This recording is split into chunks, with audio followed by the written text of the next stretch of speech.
Путь появления письменности у каждого народа был долгим и трудным. Но в истории человеческой цивилизации вряд ли мы отыщем еще такой народ, у которого родной язык в течение всего 1 века трижды поменял свою письменность. Арабская вязь, латиница и кириллица. 3 графики, рожденные на 3 концах света, нашли свою вторую родину здесь, на берегах Волги. Татарский язык за свою многовековую историю трижды официально менял свою графику, но при этом оставался языком одного народа.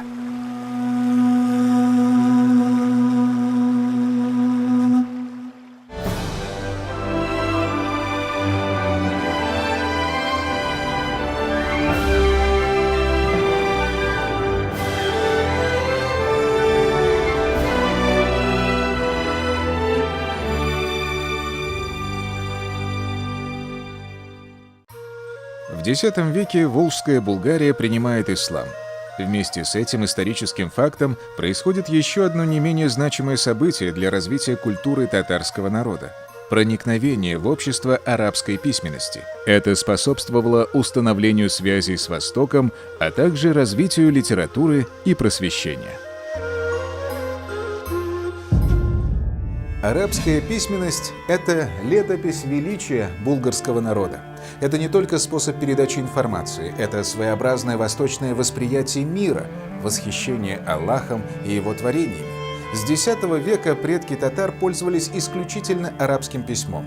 Все религиозное, историческое и культурное наследие было выполнено арабской вязью, которая до сих пор сохранилась на надгробных камнях, на зданиях мечетей и во дворцах булгарских ханов. Мең еллык тарихы менә шушы гарәп язуы белән язылган.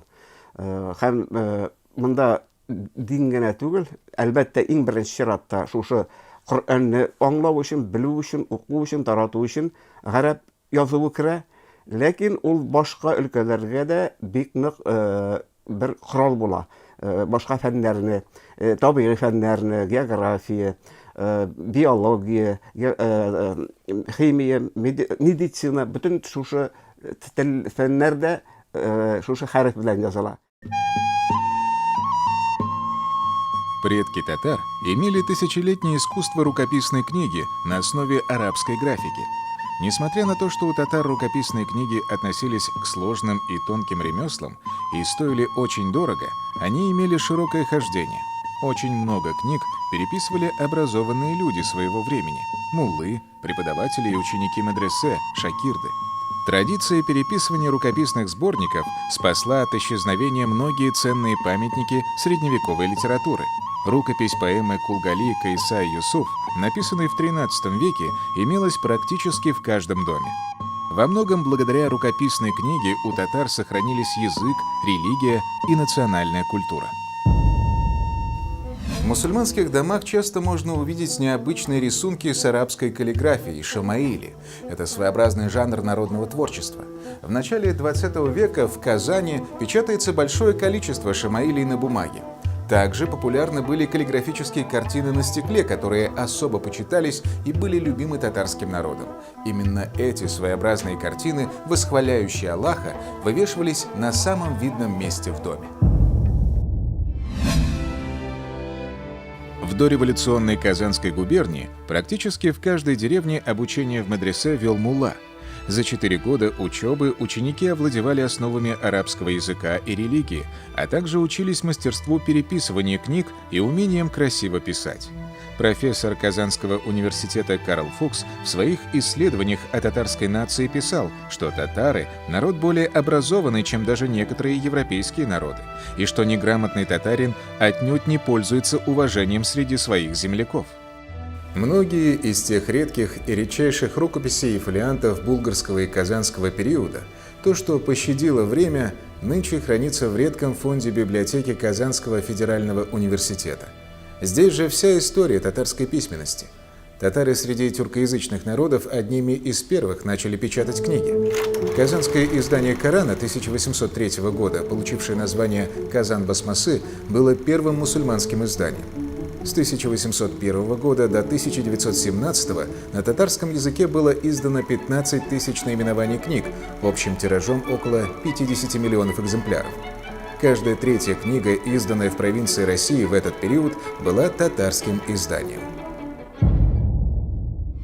Татар телендәге бөтен мәгънәне, бөтен эчтәлекне, бөтен идеяларны шуның белән биреп булган. Һәм ул хәреф, бу алифба белән язу ул әле күләмне дә кыскарткан. Чөнки анда сузык авазлар күбесе язылмый. Ул үзеннән үзе подразумевается, укыганда. Шуңа күрә бу алифба нык отышлы булган. Һәм бу алифба бөтен төрки халыкларны берләштереп торган. Бөтен төрки халыкларга бер алифба. Гарәп алифбасы.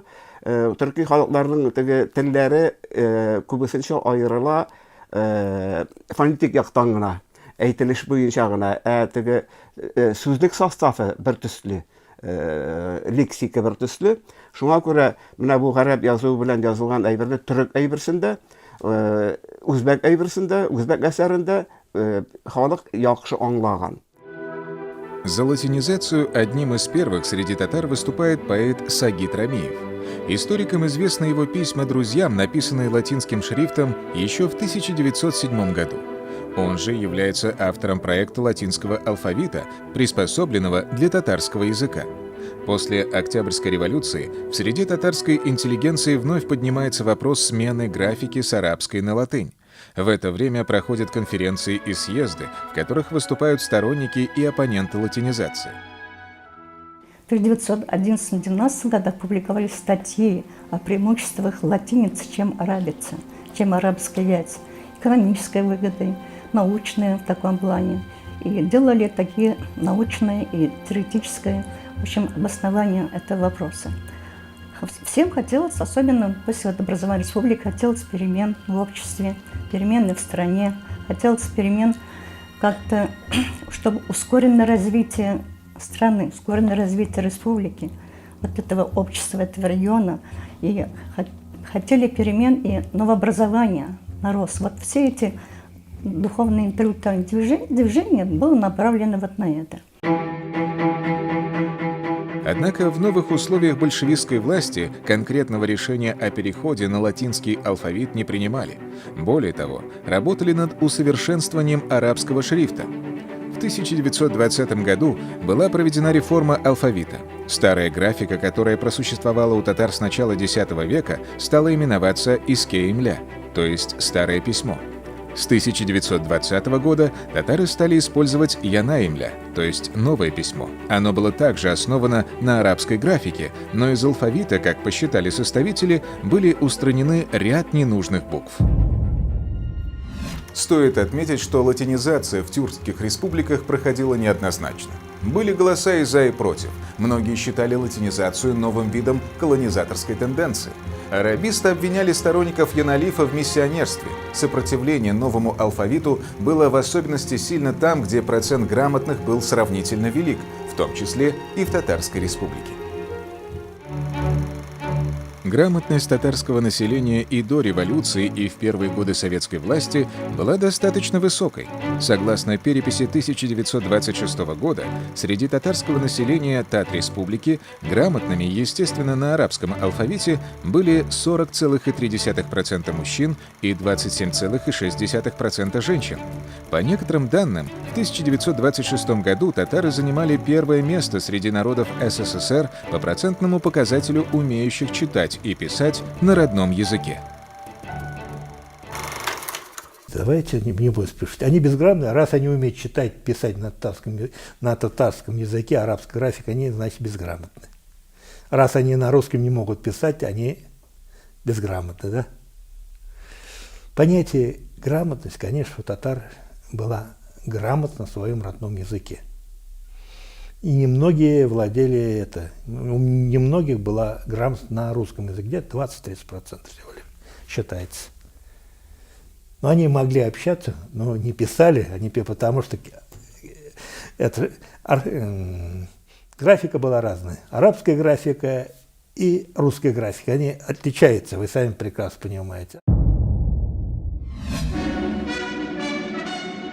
Однако в новых политических условиях такая грамотность не только не поощрялась, но даже порицалась. Ведь она считалась грамотностью коранической и прямо ассоциировалась с письмом Корана, с отсталой религиозной исламской традицией, которой в новом советском обществе не было места. Большевистские идеологи расценивали продвижение латиницы как особую форму классовой борьбы. Им казалось, что победа мировой революции уже близка, и новый интернациональный латинский алфавит будет способствовать более быстрому и успешному воплощению в жизнь известного лозунга «Пролетарии всех стран, соединяйтесь». Смена графики, она вызвала резкий протест среди татарской интеллигенции, потому что было очевидно, что есть попытка отрезать татарский народ от тысячелетнего духовного, религиозного и вообще наследия. Хотя у сторонников латинского алфавита были свои доводы, но эти доводы были сродни вот этому вульгарному социологизму, который происходил в литературе, в искусстве того времени, чтобы сбросить старье с парохода современности, и уже мы сейчас построим новый мир. Они ориентировались на Запад вот в этом плане. Вот это у них из-за этого отношения все вот началось. А те, которые были из татар против перехода на латиницу, были очень много противников перехода с арабского, ну, потому что на арабском очень большая литература и большие ученые древние. Все это, такие ценности потеряются, это будет утеря ни к чему. Одним из самых знаменитых эсперантистов прошлого столетия был Шамиль Усманов. Веру в неограниченные возможности этого искусственного языка он пронес через всю свою жизнь. Выдающийся татарский военно-политический деятель и писатель был одним из инициаторов и проводников идеи латинизации татарского письма. Шамиль Усманов также был активным членом Всетатарского общества Латин-Дусты, друзей латиницы, которое возникло в 1924 году в Казани. Члены этого общества регулярно проводили диспуты и даже распространяли листовки, написанные латинским шрифтом. Представители движения Латин-Дусты ссылались на Турцию. Как известно, вопрос о латинском алфавите поднимался в это же самое время и в Турции, где кампанией за переход на латинский алфавит руководил сам президент Мустафа Кемаль Ататюрк. В результате латинский алфавит в Турции был официально принят в 1928 году. Яналив, латиница, это вообще попытка, конечно, вестернизации татарской культуры, ее дальнейшего прогресса по пути именно достижения западной цивилизации. Это отказ от, как писал Фатых Амирхан, «Шарык яклы», «Восток спит», а Запад, он бурлит, он движется. И вот эта вот попытка смены вот этих ориентиров тоже большое значение сделала, потому что довольно большая часть татарской интеллигенции поддержала переход на Яналив. Даже вот татарские музыканты, Султан Габаши, башкирский музыкант Газис Аль-Мухамедов, русский композитор Василий Виноградов, они даже написали специальный марш «Яналив», который стал своеобразным гимном вот этого движения. И было два центра, это Казань и Баку, где вот эти сторонники Яналифа объединились, проводили большие съезды. И в этом плане, конечно, произошел раскол среди татарской интеллигенции. Острая дискуссия по вопросу о принятии латиницы развернулась на первом тюркологическом съезде, который прошел в Баку в марте 1926 года. Известный татарский общественно-политический деятель, языковед Галимжан Шараф в своем докладе резко выступил против латинизации татарского алфавита. Аналогичное мнение, правда выраженное не столь категорично, выразил и писатель, общественный деятель Галимжан Ибрагимов. Он показал нецелесообразность подобных преобразований у татар, веками пользовавшихся арабской графикой, ставшей неотъемлемой частью их культуры. Татарком дал задание нашей делегации, чтобы особенно принципиально не возражать насчет перехода латиницы, но в отношении Татарской Республики перейти пока невозможно. Вот такое задание они получили, с таким заданием они поехали. Но после этого съезда уже активно началась работа по переходу на латиницу. Из Татарстана наиболее открыто противостоял этому Галимжан Ибрагимов. Видно, советский партийный работник, который занимал и крупные посты в республике, вообще интеллектуал. Он понимал, что перевод на латинскую графику прервет культурную традицию, и молодому поколению будет трудно приобщиться к тому наследию, которое полностью в течение тысячи лет функционировало на арабской графике. Поэтому было сопротивление в Татарстане этой политике. Однако все равно советские власти достигли своего, и достаточно быстро татарский алфавит был переведен на латинскую графику. Это действительно привело к отрицательным последствиям, про которые Галимджан Ибрагимов предупреждал. Многие люди, которые были грамотны на арабской графике, фактически стали неграмотными. Несмотря на явно или подспудно выраженное несогласие большинства представителей делегации с предполагаемой реформой, съездом было принято решение о введении латинского алфавита у тюркских народов СССР. 8 апреля 1926 года на 6-м съезде Советов Татарской АССР организуется общество «Яналиф». Его председателем избран Сайфи Казанлы. Цель общества заключалась в распространении нового татарского алфавита среди широких рабоче-крестьянских масс. Арабское считалось это как бы устаревшее, там с религией связано, да, с исламом. Нужно было это революционное, это все было европейское, латиница, это было и, да, аж русский язык хотели на латиницу тоже. И такие были идеи, ну, призывы, по крайней мере. Но латиница была неплохая, Яналиф, я имею в виду. Она была продумана, сделана, и, в общем-то, там, но сегодня, конечно, по нашим этим меркам, некоторые буквы, может быть, и лишние, с хвостиками, их трудно использовать для компьютера. Но, в принципе, это удобно было, письменность. Она хорошо отражала все звуки. Но латиница недолго была. Потом это все началось уже, повернули в сторону русской письменности. Противники латинизации еще долго держали оборону. В партийных и советских документах того времени Казань нередко именовалась главным очагом арабизма, где угнездились явные и тайные враги социальной реформы на Советском Востоке. В подтверждение этому обычно приводилось знаменитое письмо 82. Обращение 82 представителей беспартийной татарской интеллигенции к третьему пленуму ОК ВКПБ Татарской Республики, в котором переход на латиницу объявлялся дорогой и унизительной массовой жертвой, приносимой для совершенно неизвестной цели. Члены пленума ОК ВКПБ Татарской Республики сам факт подачи этого документа расценили как показатель роста активности буржуазно-националистических элементов и постановили по существу вопроса о латинизации тюркских алфавитов суждения не иметь, считая этот вопрос решенным.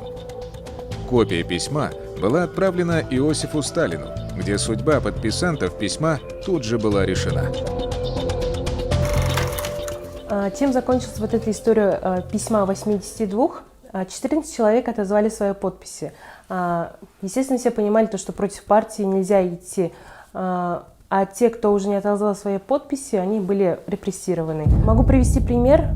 Один учитель, который там поставил свою подпись, он потом написал, что отказывается от своей подписи. Он даже пишет, что то, что вот он подписался под этим письмом, это является самой глупой страницей в его жизни. Даже вот так он писал. Но тем не менее, латинисты победили, потому что и среди татар были латинисты. Среди татар были латинисты, которые говорили, что вот мир на этом языке, то есть на этой графике развивается и так далее. Были. 3 августа 1927 года постановлением ЦИК и СНТК ТАССР Яналиф был объявлен официальной татарской письменностью. В 1927-28 учебных годах обучение на Яналифе начали вводить в школах. При Народном комиссариате просвещения создали курсы по переподготовке татарских учителей. Реформирование алфавита потребовало издания новых учебников, написанных на латинской графике, в том числе и букварей, которые следовало выпускать массовыми тиражами, с тем, чтобы удовлетворить потребность школ в учебной литературе. В школьных букварях Начала реализовываться задача воспитания подрастающего поколения в духе новой советской идеологии. Тексты религиозного содержания заменили текстами о Ленине, о советской власти, об Октябрьской революции. Если раньше все татарские буквари начинались со священных для каждого мусульманина слов «Бисмилляхи рахмани рахим» во имя Аллаха милостивого и милосердного, то теперь первую страницу учебников украшал лозунг «Пролетарии всех стран, соединяйтесь». Переход с одного вида графики на другой был необычайно трудной задачей. Людям приходилось фактически заново учиться читать и писать, усваивая новую, непривычную манеру чтения и письма слева направо. Во время голода 1931 года было запланировано выделить 5 миллионов рублей на обучение латинице 1 миллиона человек. Руководство страны ставило политические задачи превыше всего, что в частности наглядно подтвердила кампания по латинизации татарской письменности. Перевод на латинскую графику привело к тому, что многие люди, которые были грамотны на арабской графике, фактически стали неграмотными. То есть им пришлось переучиваться. И вот я, как старый этнограф, могу сказать, что во время экспедиции мне старики часто рассказывали, они, конечно, научились латинской графике, но письма по-прежнему продолжали писать на арабице, потому что они более привыкли к арабской графике. Но спустя 11 лет, 13 марта 1938 года, Центральный комитет принимает новое постановление об обязательном изучении русского языка в школах национальных республик и областей. Согласно этому постановлению, в течение 3 месяцев было решено перевести все национальные языки на кириллицу, а уже 7 апреля 1939 года было принято постановление о переходе татарского латинизированного алфавита на новый, основанный на русской графике, алфавит. Официально переход был осуществлен организованно и быстро. Выступили 2 профессора, опубликовали письмо передовой учительницы и решение педагогического совета. Все они доказывали неоспоримые преимущества кириллицы перед янолифом. Это уже вторая вот эта операция была связана с тем, что государственные чиновники высшего уровня пришли к выводу, что надо в основу всех изменений русскую культуру, русский язык положить. То есть начинается процесс усиления роли русского языка и русской культуры. Правда, в советских формах. Но татары как бы еще раз стали неграмотными после этого. Потому что надо было сейчас забыть и латиницу, которую они уже успели выучить в течение 10 лет. А арабская графика тоже осталась уже далеко позади. 9 июня 1938 года был ликвидирован Союз эсперантистов СССР, а сам язык объявлялся потенциально опасным в связи со своей пригодностью для использования в шпионской и контрреволюционной работе. Необходимость постоянной борьбы с западным капиталистическим окружением и изоляцией советского человека от тлетворного влияния Запада придавали кириллице неоспоримое преимущество перед выполнившей свои политические задачи латиницей. Общественно-политическая ситуация в стране в 1939 году была такая, что о возможных дискуссиях, а уж тем паче о прямом несогласии с директивами властей не могло быть и речи. Создание такого монолитного государства, оно шло в соответствии с курсом Сталина, который считал, что вот в такой напряженной международной обстановке, когда в мире существует единственное социалистическое государство, и все империалистические страны готовы его уничтожить в любой момент, он считал, что должно быть государственное единство, национальное единство, и не должно быть элементов, которые разъединяют нацию. И все это вот двигалось в том же русле. Конечно же, это тоже нанесло большой удар по татарской культуре. В то же время принятие кириллицы способствовало такому довольно быстрому освоению русской культуры, русского языка широкими массами татарского населения, потому что еще в 30-е годы было не так много татар, хорошо знающих русский язык. Именно с этого момента начинается формирование советской татарской интеллигенции, научно-технических кадров, которые уже массово стали поступать в высшие учебные заведения, стали появляться такие разносторонние управленческие кадры собственные, то есть руководители разных уровней. И татарские юноши и девушки, они уже спокойно стали поступать во все высшие учебные заведения страны, независимо от их авторитетности или престижности.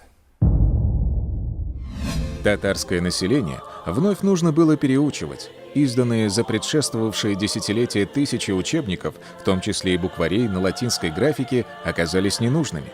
В качестве сроков перевода на кириллицу были установлены 1939-40 годы. Однако сразу перейти на новую графику, в особенности в повседневных практиках, оказалось попросту невозможно. Известно, что не все татарские писатели и поэты сразу приняли новый алфавит. Так, например, знаменитые моабитские тетради Мусы Джалиля были написаны на янолифе и арабским письмом.